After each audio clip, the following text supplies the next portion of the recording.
Welcome back to TarHeelIllustrated.com. And if you're watching on our YouTube channel, Tar Heel Illustrated, I'm THI staff writer Jacob Turner, and joining me like he always does for our Three Things podcast, our very own publisher, Andrew Jones. And Andrew, I know a lot of people are probably watching this video and a little bit surprised that there's not a basketball arena backdrop behind you. I'll let you do the explaining as to why you're not down in Atlanta. How about that? Yeah, I don't live inside McCamish Pavilion. This is not McCamish Pavilion back here. Now, with COVID, there are some places, not just in the ACC, but around the country, which they either do not credential visiting media or any media, or have very limited credentialing. Duke, for example, no media allowed, so nobody in the media will be at Cameron Indoor for the Carolina-Duke game or any Duke game there. Georgia Tech and Florida State, I may not be at Florida State because they're very, very limited as well. Georgia Tech is extremely limited. So there are a few outlets that in a normal year would be at every game, but we kind of have to rotate a little bit because there aren't enough spots for visiting media. So this was my turn to be home, which wasn't bad because my wife had a family emergency situation, so I was actually able to be here. So it all worked out real well. So let's go ahead and talk about it. People care now. Let's go ahead and talk about the game. Hey, they're so used to you being at the games, man. I know some people are probably turning on this video shocked right now. So, but I didn't have to hunt around looking for a spot. And exactly. Have guys doing the floor and security people trying to kick you out of the arena. Especially now, like in State last week when the lights went out. Hey, let's get into the Carolina loss. Yeah, the lights flickered out about 3/4 into the podcast. But yeah, AJ, Carolina losing tonight 72-67 down in Atlanta to Georgia Tech. Heels fall to 5-4 overall and 0-2 in ACC play.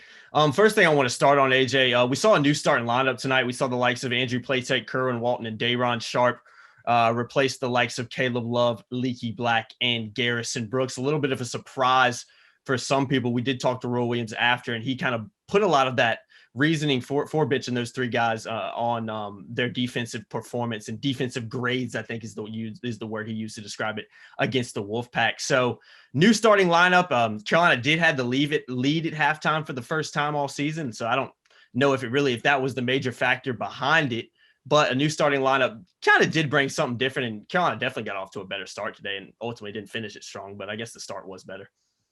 Yeah, I mean, they've had a couple of decent first halves this year, but 6 times they've trailed by 11 points or more in the first half. That wasn't the case. They led the entire first half tonight. The starting lineup, I wasn't surprised. You and I talked the other day, and we talked with Dina, and we kind of thought that would happen. And I actually thought a couple of the guys that were not in and some that were in would be the case. I was not surprised to see R.J. Davis at the point. I was not surprised to see Andrew Platek out there because prior to night, when the Tar Heels have made really positive pushes so often, Andrew's been on the floor. But it was pretty clear the reasoning why when we saw what the defensive grades were. We saw what Royce said there tonight about the defense against State. And then this isn't just the NC State game. There's been some really bad defense, especially in stretches in a lot of the games. Oh, yeah. And, the Iowa game, the way that they went out on the defended on the perimeter was awful. But last week against State, the ball screen defense was terrible. There was just a lot of bad communication. Some of the body language wasn't great. And I think in addition to the defensive stuff, and Roy actually said, as one of the reasons was they sucked defensively. That's to quote Roy. You can watch our video of him, Zoom of him from after the game when he said that. I think part of it was shaking the tree. Let's face it, they were 5-3, hadn't been super impressive other than a few stretches in some games. We kind of know that there's an end up here, a point with this team, if everything's kind of falling into place where it could eventually be at one point, but it hasn't been trending in that direction. So you got to make some changes. The kids went home for a few days after the State game. They came back and the changes were made. Leaky Black told us tonight that he and Garrison were on the second and third team at practice. So I don't think he was surprised. Said he was hurt, said he wasn't really surprised. And they found out, I guess, during shoot around this afternoon. I'm not going to say it worked because they still lost. Yeah, exactly. I'm not going to say it didn't work because they actually executed a plan in the first half. But when those guys came in, they were still doing it. One of the things that this team has got to be uber focused on doing, Jacob, is get the ball inside. Their best offensive players are all inside the paint, basically. That's where their 100%. Advantage is. They don't have advantages on the perimeter, which is pretty obvious, especially when they play experienced teams. Alvarado showed that tonight. Beverly showed that last week for State. Bohannon showed it for Iowa. Jones showed it for Texas. Or Coleman, excuse me, for Texas. Mm-hmm. So inside, they always have an advantage. And they're going to have an advantage every game they play inside in the ACC. So take advantage of it. Yeah. They went away from it. The offense in the second half was really sketchy at times, aside from hitting some threes. And the defense was terrible. I think we're going to talk about defense, Jacob, but the defense was terrible in the second half. Yeah, and that was something that, that's the second thing I wanted to talk on. Georgia Tech closed on a 19-6 run to end the game. That was something that Leaky Black and Garrison Brooks really harped on in the postgame interview when, guys were asking, what are you putting down to your struggles right now? Defensive effort, not just defense, but the effort and the dedication on the defensive side of the ball is something that they really harped on. So Georgia Tech closing on that 19-6 run, obviously defensive effort and being able to stop the Yellow Jackets was a part of that, but obviously Carolina at the same time just wasn't hitting shots. Again, another theme that has really plagued this team. But yeah, that run that Georgia Tech ended on, is the reason we're ended up having this conversation right now about a Carolina loss.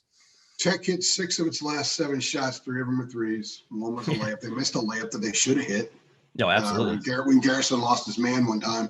Mm-hmm. Carolina on the other side missed 6 of their last 7 shots. The offense, after Kerwin's string of threes, it's like they were moving the ball, but the ball movement wasn't making the defense move. Yeah, exactly. So it was, they're moving the ball around, but they're getting nothing out of it. It's a waste of time. And they're having some questionable shots, and they just kind of reverted back into a place where they've been a few times in some games this year, and it happened on both ends of the court simultaneously, and that's how you get a 19-6 run. And it was really 13-3 because Kerwin's third three, which by the way was in a span of 2 minutes and 46 seconds, or 2 minutes and 49 seconds, were those 3 threes. After that last three, Carolina hit one more bucket, and that was a layup by I believe Day'Ron Sharp. Mm-hmm. So they were, they were up 8, 61-53. You're thinking, you know what? They found something here. Mm-hmm. They had a few periods during the game where they had a skip in their step early. Mm-hmm. Oh, yeah. And then during that stretch, which was responded, it was an 8-0 spurt after Tech had tied it at 53. And they responded to it. And you're thinking, okay, well, they're showing a little bit of something here. And then, boom. Yeah. They were really bad on both ends of the court. And then after the game and talking to Garrison and Leakey and even Roy, there's clear frustration. There's bewilderment. And, I think they understand what needs to be done. But right now, it's kind of like if your arm falls asleep, you want to pick it up and put it there, but you're unable to do it. Yeah. And that moment could be so frustrating. And I think from a basketball perspective, I think that's what these guys are experiencing right now. Yeah, completely agree. You can definitely tell the frustration and, and just they're looking for answers right now. Whether they find them is up to them, is going to determine how the rest of the season goes. But AJ, last thing I want to talk about, we touched on this. You touched on the big men kind of in the first thing we talked about, but Carolina's continuing to out rebound teams on the glass. Did it again tonight, 37-25 over the Yellow Jackets, 10-2 on the offensive glass. But Carolina's not capitalizing on those second chance points. And that's really one of the reasons they're struggling to score the ball. I mean, Carolina only scoring 67 points again today. That's really been a major thing of this team is, they're lucky to break the 70-point mark sometimes. So that was also a major themes of last year's team. But they're out rebounding teams, but not really taking advantage of it. And that's obviously going to hurt a team when, a Roy Williams coach team that depends on hitting the glass as hard as they do. Well, you want to average a point per offensive rebound. You want to at least be there. So you want it should have been, if they were 10 tonight instead of 7, that last possession is totally different. And really their last 2 possessions, because the RJ Davis 3, way too early in the clock. They didn't need a 3 at that time. So they approach the end of the game differently if they were at where they should be, averaging at least a point per offensive rebound. Mm-hmm. They haven't been getting enough production on their offensive rebounds. Part of it's because they're getting fouled on them, and they haven't been very good from the free throw line. So that's a part of the problem. I think sometimes they're just not finishing at the rim. A lot of times the offensive rebound is a missed shot at the rim. And what do? You go back up and have another missed shot at the rim. So they need to finish a little bit better in the paint when things are contested. And when they do that, I think the efficiency on the second chance points will increase. And the reason this is an important factor is because that's this team's strength. Yeah, exactly. Get it inside, turn and score. They're not super efficient at turning and scoring. They are efficient, and they will get more so, especially Dayron, when he gets more experienced. And when Walker Kessler gets stronger, he'll finish better than he does right now. But you've got to be able to turn those into points, more points than they have. When you what was the final rebound in this game? They were plus 16 or something like that? It was 37-25 and then 10 to 2 okay, on offensive rebounds. It was 34-18 at one point. Mm-hmm. Because I chart the stats every team time out and tweet that out. And I think it was 34-18 at one point. You're not supposed to lose when you do that. No, definitely not. And this team has lost a couple times this year when they've had this huge advantage on the glass.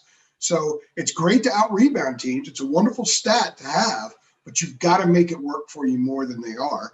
And among the many points of emphasis that they will address in practice here for the next week or so, because they don't play Syracuse Saturday because that's been postponed, that's got to be one of them. But it's probably not the most pressing thing for Roy, because there's some other areas of this team that really need to be addressed. And maybe that stat won't stand out as much if they're a little bit better defensively and a little bit more efficient elsewhere offensively.